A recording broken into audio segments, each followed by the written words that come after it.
ये जी गंदम के फील्ड में मैं आया हूँ। यहाँ पर गंदम गिरी हुई है। जो गंदम का गिर जाना है वीट लॉजिंग, इसकी दो वजूहात हैं। एक साइंटिफिक रीज़न है, साइंसी वजह। दूसरी एक फार्म लेवल पे जो हम देखते हैं कि ज़मींदार। साइंटिफिक रीज़न यही है कि इसके अगर आप ऐसी वैरायटी लगाएंगे कि जिसका तना बारीक होगा, कद बड़ा होगा, वो अमूमी तौर पे गिर जाएगी थोड़ी सी हवा से भी। दूसरा हम देखते हैं कि अगर आप बहुत ज़्यादा बीज का इस्तेमाल करें, सीड रेट का, तो पौधे आपस में बहुत ज़्यादा कम्पीट करते हैं, ग़िज़ाई अज्जा के लिए मुकाबला करते हैं, जिसके नतीजे में उनका तना बारीक रह जाता है। थर्ड, हम ये भी देखते हैं कि आप इसमें अगर फसल पे ज़्यादा नाइट्रोजन का इस्तेमाल करते हैं तो फसल लश ग्रीन लगती है, बट वो भी हवा से, आंधी से, बारिश से गिर जाती है। दूसरा हम देखते हैं कि फार्म लेवल पे जब आप पानी लगाते हैं तो हवा चलती है तो आपकी गंदम तब भी गिर जाती है। अब इसकी मैनेजमेंट क्या है? मैनेजमेंट यही है कि फौरी तौर पे आप मज़ीद पानी से और किसी भी किस्म के खाद से, माइक्रोन्यूट्रिएंट से, किसी टॉनिक से आप गुरेज करें। कोई ऐसा टॉनिक नहीं है कि जो आप इस्तेमाल करें और आपकी गंदम को जो खड़ा कर दे। ये बिल्कुल झूठ है कि आप ये अप्लाई कर दें, आप फलां अप्लाई कर दें तो आपकी गंदम ठीक हो जाएगी, सेट हो जाएगी। ये कुदरती अमल है। हमने नेचर के साथ मिल के चलना है, नेचर के ख़िलाफ़ नहीं चलना।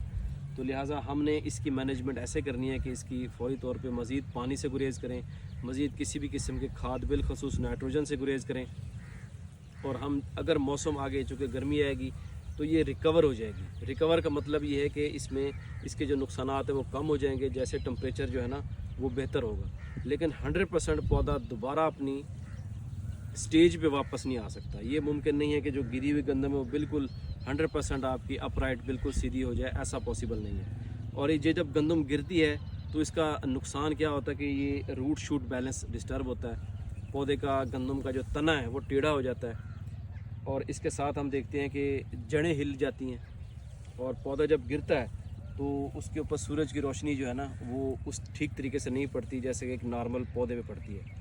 तो इसलिए उसका जो खुराक बनाने का अमल है ज़ियाई तालीफ का, वो मुतासर होता है। पौधे का खुराक बनाने का अमल, फोटोसिंथेसिस, ज़ियाई तालीफ मुतासर होगी तो पौधा खुराक नहीं बना पाएगा। जबकि इस स्टेज पे पौधे को खुराक की ज़रूरत है दाने के लिए। और इस पूरे अमल में लॉजिंग से, गंदम में गिर जाने से आपका गंदम का जो दाना है उसकी क्वांटिटी भी कम होती है, क्वालिटी भी। क्वांटिटी कैसे कि वो दाना की जो भराई है उसको खुराक चाहिए नीचे से ऊपर दाना भरने के लिए, वो कम मिलेगी।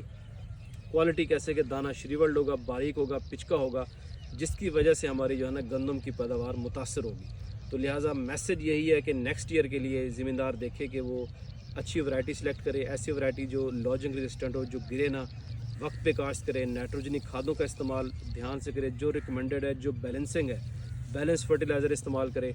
सीड रेट जो रिकमेंडेड है 40 से 50 वो इस्तेमाल करें। जितना ज़्यादा बीज इस्तेमाल करेंगे उतना ज़्यादा पौधे आपस में कम्पीट करेंगे। लिहाजा पौधों की तादाद, बीज की शरह 40 से 45 किलो, मैक्सिमम 50 किलो तक रखें, ताकि एवरेज आपके तकरीबन 8 से 10 लाख पौधे एक एकड़ में हों।